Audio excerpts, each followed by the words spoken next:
వేదము సనాతన ధర్మానికి ఆధారము. జీవితాన్ని ధర్మబద్ధముగా చేసుకుని నడవాలి అని దానికి అర్థము. ప్రతి మనిషి జీవితంలో ఏది చేయదగినది, ఏవి చేయకూడదగినవి అనే ప్రమాణాలు ఉన్నాయి. ఆ విచక్షణ వేదముల నుండియే వచ్చినది.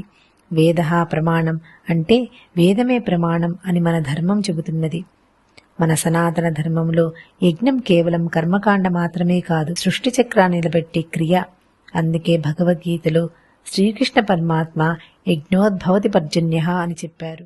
భగవద్గీతలో అధ్యాయం 3లో 14వ శ్లోకము, అన్నాద్భవంతి భూతాని పర్జన్యాదన్న సంభవ యజ్ఞాద్భవతి పర్జన్యో యజ్ఞ కర్మ సముద్భవ. దీని భావము, సమస్త ప్రాణులు అన్నం వల్ల జీవిస్తాయి. అన్నం వర్షం వల్ల పుడుతుంది. యజ్ఞం చేయడం వల్ల వర్షం పడుతుంది.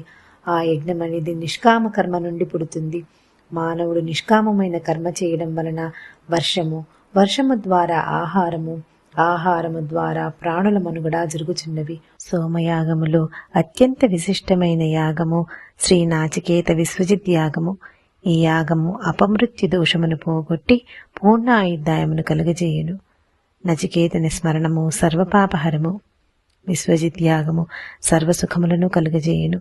ఈ యాగమునందు సర్వస్వ దక్షిణ ఇవ్వడం జరుగుతుంది.